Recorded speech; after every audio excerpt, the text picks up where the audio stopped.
कौन सा माइक ठीक है भाई? ये आवाज आ रही है? एक बार पीछे वाले बताना भाई, आवाज आ रही है? आ रही है। ये वाला ठीक है। हमारे बीच में हमारे लोकसभा के प्रत्याशी, हमारे नौजवान साथी भाई दिव्यांशु बुद्धिराजा जी, मैं सभी से कहना चाहूंगा जो पीछे खड़े हैं, आप सब बैठ जाएं। मैं सभी से आग्रह करना चाहूंगा। तब तक मैं 2 मिनट रुक जाऊंगा, कोई बात नहीं आपके बैठने तक। बैठ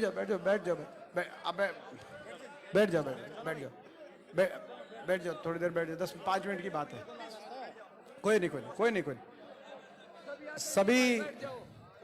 सभी आदरणीय हमारे नेतागण, गिरवर बैठ जा भाई। देख मैं नाम लेता ठीक नहीं लग रहा, तू सबसे पहले खड़ा हो रहा है। सभी आ जाओ। राणा साहब को बिठाओ भाई। गिरवर ऐसे नहीं। हमारे बीच में सभी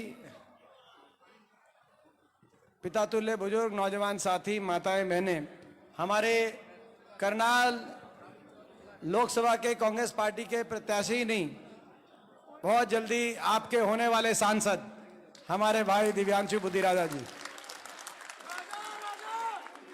हमारे बीच में हमारे भाई नरेंद्र सांगवान जी, भाई अनिल राणा जी, भाई रघुवीर संधू जी, हमारे विजेंद्र कादियान जी पूर्व मंत्री, भीमसेन मेहता जी पूर्व मंत्री, चौधरी लहरी सिंह जी पूर्व विधायक, बुल्ले शाह जी, जयदीप धनखड़ जी, खुशीराम जागलान जी, हमारे बीच में सचिन कुंडू जी, सुरेंद्र नरवाल जी, सतीश राणा जी, कृष्ण शर्मा जी, सोनी शर्मा जी, हमारे निर्मल सिंह जी, राजेश वैद जी, सुरेंद्र नरवाल जी, सतीश राणा जी, आज जिन्होंने कांग्रेस पार्टी ज्वाइन करी है करनाल से, एक बार उनका बहुत बहुत हम स्वागत करते हैं। हमारे भाई मनोज वधवा जी आज करनाल से जिन्होंने पार्टी ज्वाइन करी है, उनका बहुत बहुत हम स्वागत करते हैं। हमारे भाई रणपाल संधू जी, मनिंदर युवा जी, हमारे युवा प्रधान मनिंदर जी, महिपाल सुबेदार जी, धर्मेंद्र अलावत जी, रणपाल संधू जी, अंग्रेज सैनी जी, पप्पू लाठर जी, कृष्ण बस्ताड़ा जी, सुरेंद्र कादियान जी, प्रदीप पुंडरी जी, सरोज कादियान जी, रमेश मलिक जी, सतपाल रोड जी, राजवीर शर्मा जी, अरविंद ढांडा जी, बलवान वाल्मीकि जी जिन्होंने पीछे कांग्रेस पार्टी में शामिल जो हुए थे, राजीव गोंदर जी जो भी पीछे कांग्रेस पार्टी में 2 दिन पहले शामिल हुए थे। ये हमारे सभी साथी जिनका नाम आ गया, और हमारे जो साथी जिनका नाम नहीं भी आया, लेकिन आपको पता है कि आप सब के नाम मेरे दिल पे लिखे हुए हैं। आप बिल्कुल इस बार में बुरा मत मानना, इलेक्शन का टाइम है। इलेक्शन में कोई, हमारे भाई राजवीर जी, इलेक्शन में कोई इस बात से मत रूसना किसका नाम ले आ गया नहीं आया। वो तो जिसने लिखने वाले की, और मैं एक एक को जानता हूं। हमारे भाई सोमिल जी, भाई गिरवर जी, रमेश भंडारी जी, मैं एक एक को जानता हूं। भाई देवेंद्र जी, आज जो खड़ा करा नाम ले रहा हूं, ऐसा नहीं है। सरपंच साहब, राम सिंह जी, सारा अपना परिवार यहाँ पे उपस्थित है। ना ना ना ना ना ना ना ना। तो मैं आप सबका आज यहाँ पर पहुंचने पर, आप इतनी बड़ी संख्या में आप पहुंचे और जिस भावना से पहुंचे, मैं आज देखने आया था कि करनाल की खबर दूर दूर तक आ रही थी कि करनाल की जनता ने बड़ा दिल दिखाकर और बड़ा फैसला जनता देने वाली है। मैं आज देखने आया था घरौंडा में, और मैंने आपको की संख्या और आपकी भावना मैंने यहाँ पे देखी। मेरे को भी विश्वास हो गया करनाल से दिव्यांशु बुद्धिराजा जीतने जा रहे हैं।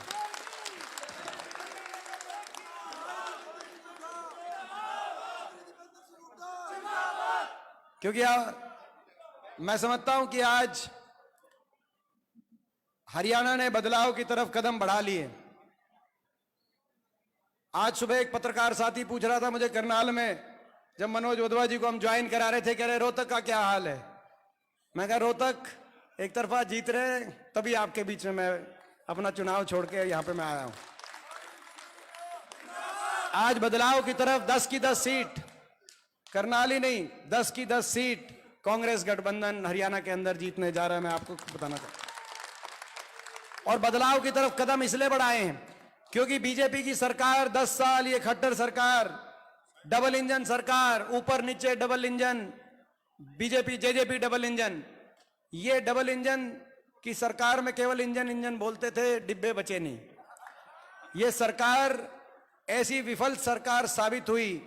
हरियाणा प्रदेश जो विकास, खुशहाली, उन्नति, सुख, चैन, शांति का प्रतीक था, आज वो हरियाणा 10 साल की इस बीजेपी सरकार के बाद देश में बेरोजगारी, महंगाई, अपराध, नशा, हर वर्ग पर अत्याचार, हर वर्ग पर लाठीचार्ज, हर वर्ग को सड़क पर आकर आंदोलन करने का प्रतीक बनाने का काम इस सरकार ने किया। आज देश में सबसे ज्यादा बेरोजगारी हरियाणा में, पढ़े लिखे बच्चों को रोजगार नहीं, ना सरकारी नौकरी खत्म कर दी इन्होंने, और निजी कोई बड़ी इंडस्ट्री हरियाणा के अंदर आई नहीं 10 साल। आज देश में सबसे ज्यादा महंगाई की मार हरियाणा पर, दूध दही का खाना था ऐसा हरियाणा था, अब नशे की बढ़ोतरी में नंबर 1 हरियाणा हो गया।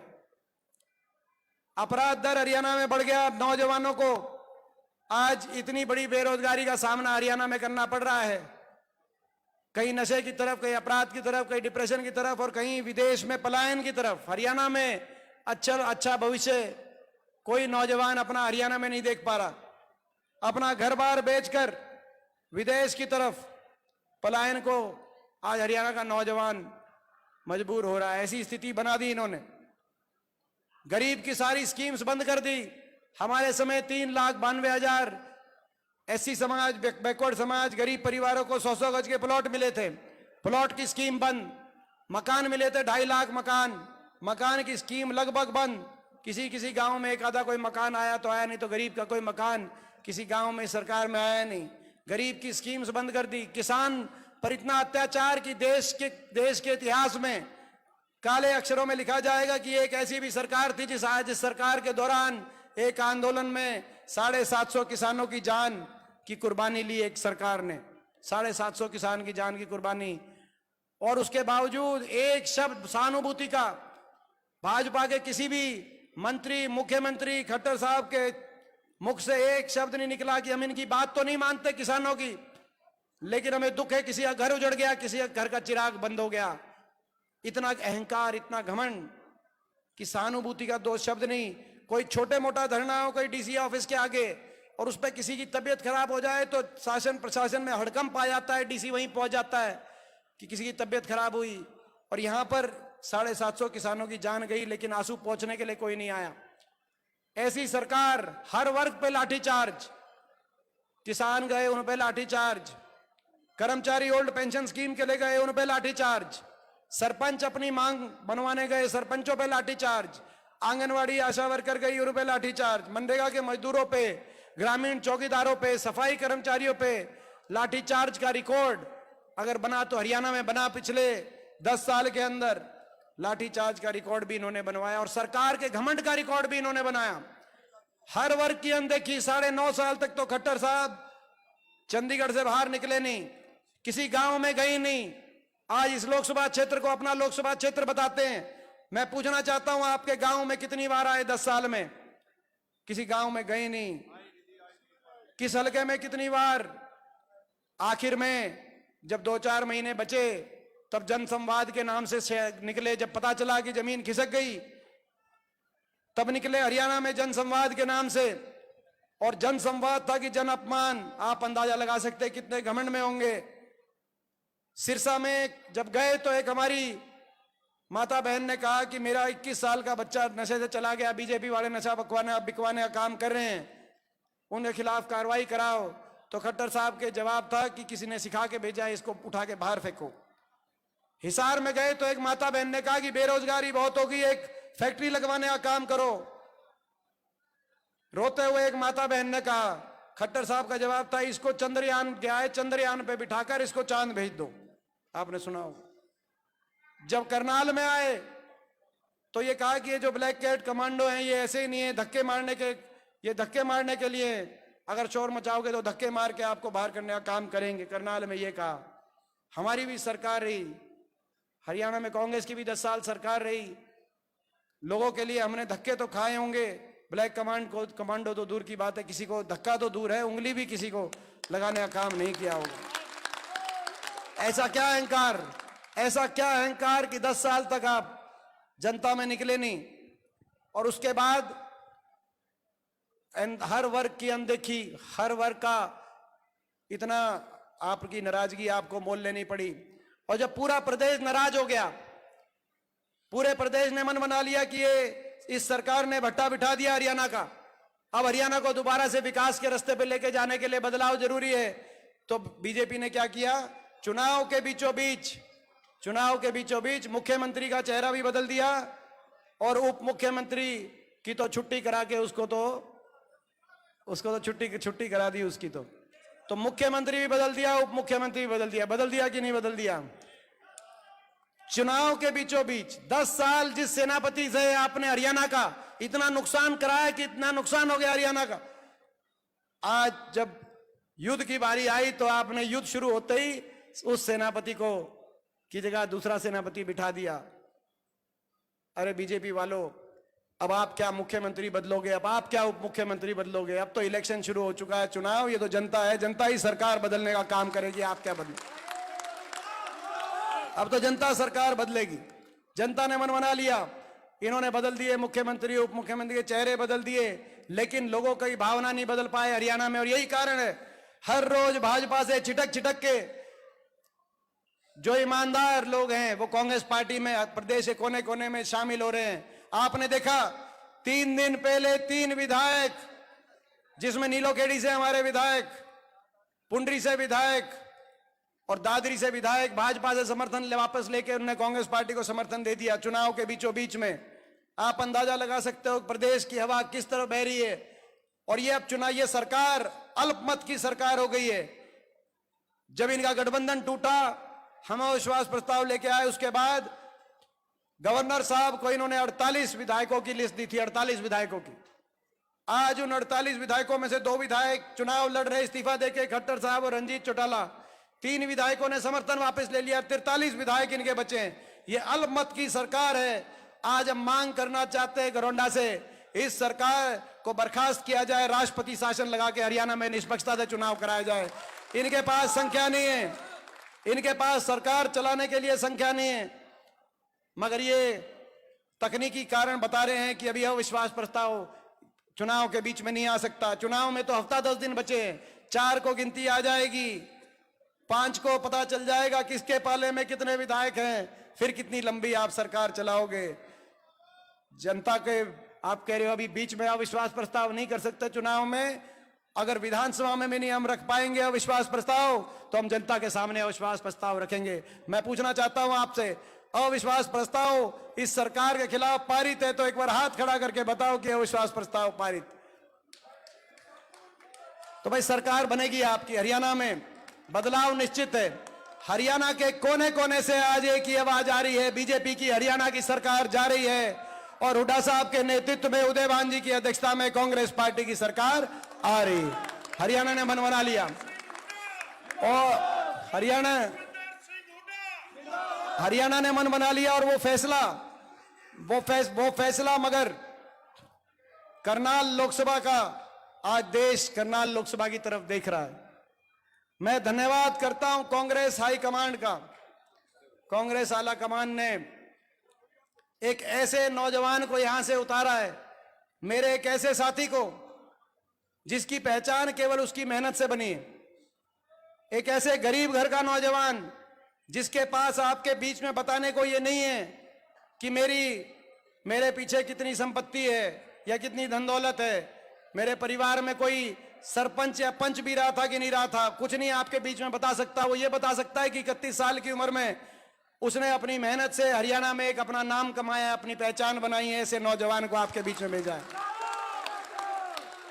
मैं धन्यवाद करता हूं कांग्रेस आला कमान को कि एक ऐसे मेरे साथी को, जिस साथी ने हर कदम पे मेरा साथ दिया, हर संघर्ष पे मेरा साथ दिया है, एक ऐसे नौजवान को आपके बीच में भेजा है।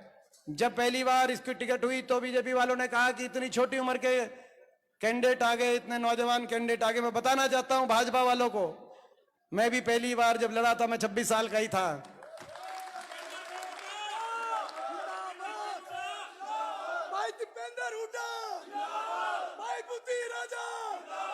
और इसमें चौधरी भूपेंद्र और इसमें उम्र क्या करेगी जब संविधान 25 साल से बड़े की उम्र को इजाजत देता है चुनाव लड़ने का। और इन्होंने अपनी मेहनत से एक गरीब घर से उठकर चंडीगढ़ गए थे पंजाब विश्वविद्यालय में, वहां इतने हजारों बच्चे पढ़ने आते हैं पूरे देश से, वहां पर पंजाब यूनिवर्सिटी के ये अध्यक्ष अपनी मेहनत से बने। हरियाणा के एनएसयूआई के उसके बाद अध्यक्ष चुनाव होता है, उसमें अपनी मेहनत से बने। और हरियाणा युवा कांग्रेस के अध्यक्ष, हरियाणा में एक युवा कांग्रेस का अध्यक्ष बनता है, एक युवा कांग्रेस का अध्यक्ष, वो अपनी मेहनत से युवा कांग्रेस के अध्यक्ष के रूप में चयनित हुए। यही इसकी पहचान है। और लगातार संघर्ष किया, बेरोजगारी के मामले में संघर्ष किया, विदेश में पलायन के मामले में संघर्ष किया, बार बार आंदोलन किए, संघर्ष किया। उसके मामले में इन पे मुकदमे भी बनवाने का काम इस सरकार ने किया, लेकिन इन्होंने कदम पीछे नहीं हटाया। इस तानाशाही सरकार से बिना धन दौलत संपत्ति के एक गरीब घर के लड़के ने एक संघर्ष किया, ये इसकी पहचान है और इसकी कोई पहचान नहीं है। और मैं कहना चाहता हूं, मैं आज सबसे कहना चाहता हूं, खट्टर साहब का तो चेक बाउंस हो चुका है। सही कह रहा हूं क्या? खट्टर साहब का तो चेक बाउंस हो गया है। अब आप डीडी जो है डीडी जमा कराओ। डीडी मतलब दीपेंद्र और दिव्यांशु आप जमा कराओ, मैं कहना चाहता हूं। ये प्रस्ताव पारित है तो एक बार हाथ खड़ा करके बताओ ये प्रस्ताव पारित है। अब नौजवानों को आगे आने का समय आ गया है। अब नौजवानों को आगे आके, और मैं समझता हूं करनाल की सेवा करने का समय आ गया है। सरकार बनेगी कांग्रेस पार्टी की, आज बदलाव का मन पूरे प्रदेश ने बना लिया। और सरकार बनते ही हम कुछ फैसले हरियाणा खुशहाली की तरफ लेके जाने के लिए पहली कलम से करेंगे। सबसे पहला फैसला, बड़े बुजुर्गों की देश में सर्वाधिक 6,000 बुढ़ापा पेंशन हम करने का काम करेंगे। हमारी महिलाओं के लिए, माता और बहनों के लिए एक घर में एक माता बहन का महालक्ष्मी योजना, देश में अपने तरह की पहली योजना। बुढ़ापा पेंशन से अलग अपनी घर में एक माता बहन को 8,500 की पेंशन बनवाने का काम करेंगे, ताकि बीजेपी की महंगाई से कुछ राहत मिल सके। इसके साथ साथ किसान को एमएसपी की गारंटी, जिसपे किसान ने आंदोलन किया, कर्मचारी को ओल्ड पेंशन स्कीम, और हिमाचल प्रदेश की कांग्रेस सरकार की तर्ज पर हर बिजली उपभोक्ता को 300 यूनिट बिजली माफ करने का काम करेंगे हमारा संकल्प। नौजवानों के लिए 2 लाख सरकारी नौकरी जो बीजेपी ने खत्म कर दी, उन सरकारी नौकरियों को दोबारा से उन पदों को बहाल करते हुए सरकारी नौकरी पे पक्की भर्ती, पारदर्शी और समयबद्ध तरीके से 1 साल के अंदर अंदर 2 लाख पदों पे नौजवानों को लगाकर हरियाणा के अंदर रोजगार देने का काम करेंगे, ताकि किसी को विदेश में अगर जाना पड़े तो अपनी मर्जी से जाए, लेकिन मजबूरी से ना जाए। हरियाणा के अंदर नौजवानों को रोजगार मिले। हरियाणा को दोबारा से विकास की पटरी पे लाएंगे, विकास का पहिया फिर घूमेगा। एससी समाज के हमारे भाइयों के लिए, बैकवर्ड समाज के और छत्तीस बिरादी गरीब परिवारों के लिए 100-100 गज के प्लॉट की स्कीम दोबारा शुरू करेंगे। और इंदिरा आवास योजना में जिस भी परिवार को घर की जरूरत है 3.5 लाख की आर्थिक सहायता दिलवाकर 2 कमरे के मकान की सहायता दिलवाने का काम करें। और हरियाणा को आगे लेके जाने के लिए और खुशहाली की तरफ लेके जाने के लिए हम ये काम करेंगे। उसमें आपका आशीर्वाद चाहिए, वो आशीर्वाद लोकसभा में चाहिए, क्योंकि बीजेपी के पास बहुत कुछ है इस लड़ाई में। खट्टर साहब जो लड़ रहे हैं, उनके पास, उनके पीछे 2 सरकारें हैं। दिल्ली की भी सरकार उनके साथ है, चंडीगढ़ की भी सरकार अल्पमत में जरूर है लेकिन उनके साथ है। उनके पास मीडिया भी है, मीडिया का भी आपको पता है आज के दिन सरकार की जेब में मीडिया है। उनके पास सत्ता बल भी है, मीडिया बल भी है, और पैसा इतना इकट्ठा कर लिया। बीजेपी ने इतना चंदा ले लिया जिसका कोई देश में कोई हिसाब ही नहीं, इतना चंदा ले लिया। बीजेपी ने तो नारा बना लिया। आपने देखा होगा सुप्रीम कोर्ट ने जब निकलवाया तो कितना चंदा निकला। बीजेपी का तो नारा ये निकला, जो देगा बीजेपी को चंदा उसको देगी बीजेपी धंधा, और जो नहीं देगा चंदा उसको मारेगी ईडी का डंडा। आपने देखा दो तानाशाही ऐसी, 2 मुख्यमंत्रियों को जेल में डालने का काम, अरविंद केजरीवाल जी, हेमंत सोरेन जी, 2 मुख्यमंत्रियों को, इतनी तानाशाही। देश में 2-2 मुख्यमंत्रियों को जेल में डालने का काम इन्होंने किया। हम भी इनके निशाने पे हैं। आ जाए बीजेपी, हमें डर नहीं लगता। लेकिन 2-2 आप देख रहे हो पूरे देश के अंदर विपक्ष की आवाज को दबाने के लिए, और घमंड इतना कह रहे 400 पार का नारा है इसीलिए कि हम बाबा साहब के संविधान को तोड़ेंगे। मैं बीजेपी वालों को चुनौती देता हूं, बाबा साहब के संविधान पे तो हम आंच भी नहीं आने देंगे। तोड़ेंगे तो आपके घमंड को तोड़ेंगे। कहना तो इतना घमंड, तो भाई इनके पास बहुत कुछ है। इनके पास सत्ता भी है, 2-2 सरकारें हैं, मीडिया भी है, पैसा चंदा इतना ले लिया कि कोरोना के टीका लगाने वाली कंपनी से, आपने देखा होगा, टीका लगाने वाली कंपनी से एक मेरे को बात बताओ, पहले टीका किस किस ने लगवाया था? एक बार हाथ खड़ा करके बताना भाई, टीका किस? मैंने भी लुआ लिया था। पहले मैं नहीं लुआऊं था, पहले लुआऊं नहीं था, लेकिन फिर पापा मम्मी ने जब घनी जिद कर दी, फिर मैंने कहा चलो लवाई लो। तो मगर टीका लुआने वाली कंपनी से ये नहीं पता था मुझे कि उससे बीजेपी ने 450 करोड़ का चंदा ले रखा है। वो तो बाद में पता चला। मैं ये पूछना चाहता हूं, अगर टीके में कोई कमी नहीं थी तो आपने चंदा क्यों लिया? और अगर टीके में कमी थी तो मारे टीका क्यों लुआया? और बहुतों की तो तबीयत भी खराब उसके बाद चल रही है। भाई बताओ भाई, चल रही है कि नहीं चल रही? बताओ भाई, साची बताओ। मेरी भी चल रही है भाई, कईयों की चल रही है।